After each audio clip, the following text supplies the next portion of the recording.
Love him or hate him, Elon Musk has definitely done a lot to help people in the current crises that are going on. Not only has he openly spoken against Russia's actions, but he also fulfilled a promise to get additional SpaceX satellite dishes into Ukraine, drawing thanks from the Deputy Prime Minister, who over the weekend had pleaded for the tools to keep internet connection working amid Russia's invasion. However, we are not really sure where they are heading, but it is likely that they will be used by the government itself. Currently, internet access in Ukraine is fairly good, but it is expected to deteriorate as the conflict worsens, which I hope it doesn't. Meanwhile, businesses are trying to get their hands on the dishes, like backup systems. Ukraine's Deputy Prime Minister Mikhailo Fedorov asked for Musk's help and tweeted a picture of the Starlink dishes arriving. Now, I know there are many questions in your minds right now. Don't worry, I'll try my best to answer all of them. How does Starlink work? Firstly, let's talk about how it works.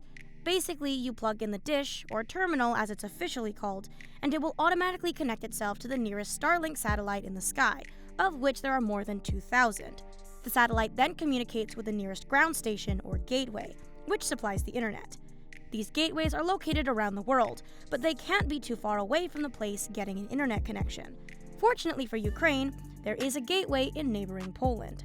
The internet connection travels from the gateway to the satellite, and then to the terminal. Users simply plug their router into the terminal, and the tech takes care of the rest. One of the major issues with previous iterations of satellite internet is the delay, but Starlink's constellation of satellites is a relatively new technology. They operate in low Earth orbit, so the delay is measured in milliseconds rather than seconds. Usually, this would come at a cost. In the UK, it will cost you around £495 for the dish, including shipping, and then a subscription of £89 per month. There is no sign that Ukrainians will be charged for the service. The terminals do need a clear view of the sky, though, in order to work, and there is an app to help users find a suitable spot to place them. Ordinary concerns are overhanging trees and other obstructions. In Ukraine, users will have to consider safety and how they may appear to Russian forces.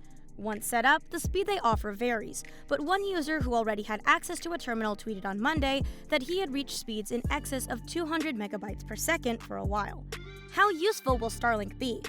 Well, business people like Steven Veselovsky, executive director of Live IT Cluster, are trying to get their hands on more terminals, but are finding it difficult. Currently, internet services in most Ukrainian cities are working well, but it will be important for businesses to have an emergency plan if networks fail, said Mr. Veselovsky. NetBlocks, which is monitoring internet speeds in Ukraine, said that it has seen internet collapse in some areas, such as Syeverodonetsk, the acting administrative center of Luhansk Oblast. Friends and family report no contact with loved ones in recent hours, it tweeted last night. Currently, the firm says it is seeing internet speeds at around 80% of ordinary recorded levels. But Alp Toker of NetBlocks cautioned against seeing Starlink as a substitute for phone networks and broadband. Starlink can provide connectivity by creating a personal hotspot for people who are in the vicinity of the device. So this is very useful for journalists, for resistance groups, or the elected government.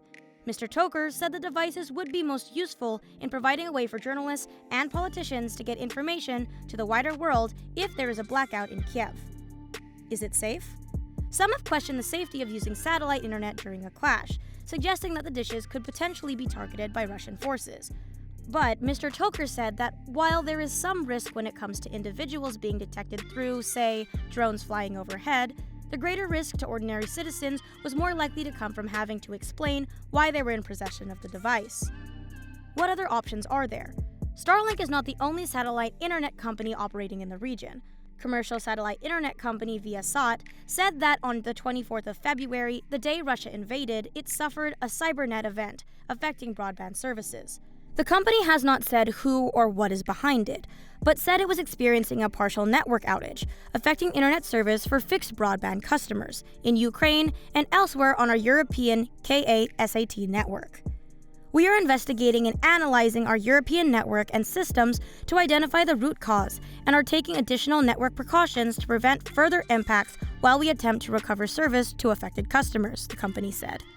Anyway, this wraps up our video for today. Do you guys think that Musk did the right thing by sending those satellites over to Ukraine? Let us know your thoughts on this video in the comments section down below. Make sure to like this video and subscribe to our channel while you're at it.